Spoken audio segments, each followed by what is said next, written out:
بسم اللہ الرحمن الرحیم۔ اللہ کے نام سے شروع جو بڑا مہربان اور نہایت رحم کرنے والا ہے۔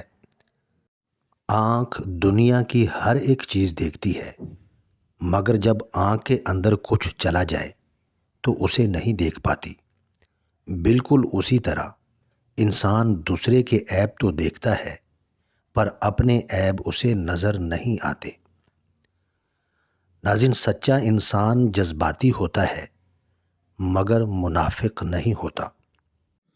دل میں کھوٹ ہو تو دعا، عطا اور محبت تینوں رستہ بدل لیتی ہیں۔ جب بندہ مخلص ہو تو عزت اللہ پاک دیتا ہے۔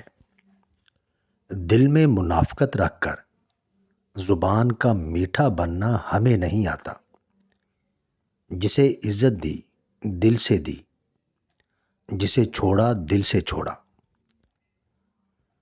جنگ محبت سے بہتر ہے، کیونکہ جنگ کے آخر میں تم زندہ رہتے ہو یا مر جاتے ہو، لیکن محبت کے آخر میں تم نہ تو مرتے ہو نہ جیتے ہو۔ اگر تمہارے رزق میں سے دوسروں کی ضروریات پوری ہو رہی ہیں تو تم خوش قسمت ہو کہ تمہارا رب تمہارا رزق پاک کر رہا ہے۔ مضبوط تو وہ لوگ ہیں جو رونے کے بعد اپنے آپ کو خود سمجھائیں کہ اللہ ہے نا، سب ٹھیک ہو جائے گا۔ بابا جی فرماتے ہیں کہ انسان کی فطرت ہے، وہ کسی بھی چیز کی دو مرتبہ قدر کرتا ہے، ملنے سے پہلے، دوسرا کھو دینے کے بعد۔ انسان کو بولنا سیکھنے میں 2 سال لگتے ہیں، لیکن کون سا لفظ کہاں بولنا ہے، یہ سیکھنے میں پوری زندگی گزر جاتی ہے۔ زمانے کا شکوہ نہ کرو، بلکہ خود کو بدلو، کیونکہ پاؤں کو گندگی سے بچانے کا طریقہ جوتا پہننا ہے، نہ کہ سارے شہر میں قالین بچھانا۔ پتہ ہے انسان کو سب سے زیادہ تکلیف کب ملتی ہے؟ جب وہ غلط انسان سے اپنی زندگی کی ساری امیدیں جوڑ لیتا ہے۔ نیکی کبھی مرتی نہیں ہے، اس کا بیج بویا جاتا ہے، پھر یہ بیج پھلتا پھولتا ہے، قداور درخت بن جاتا ہے، جس کی چھاؤں کا سکھ آنے والی نسلیں لیتی ہیں۔ اور ویسے بھی اللہ کی مخلوق کو آپ آسانی دے رہے ہیں، تو ہو ہی نہیں سکتا کہ اللہ تعالیٰ آپ کو رزق اور علم میں آسودگی عطا نہ کرے۔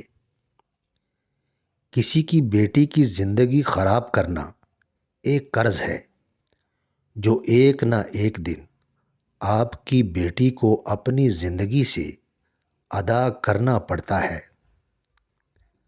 اگر تم چاہتے ہو کہ تم چن لیے جاؤ تو تم بھی چن لو، اللہ کو یا دنیا کو، کیونکہ اللہ نے کسی انسان کے سینے میں 2 دل نہیں بنائے۔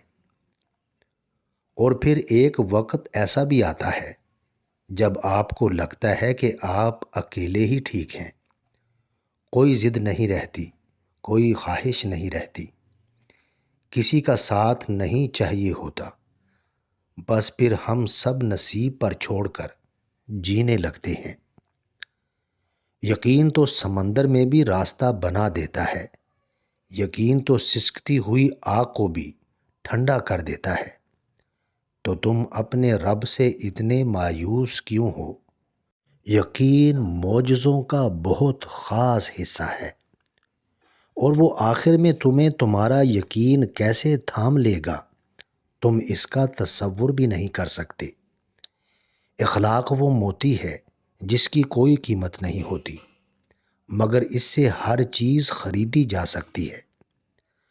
اللہ بہتر کرے گا، لیکن اللہ نے بہتر نہ کیا تو یقین رکھو وہ بہترین کرے گا۔ صرف رب کی ذات ایسی ہے جو معافی مانگنے پہ یہ نہیں پوچھتا کہ غلطی کیوں کی تھی۔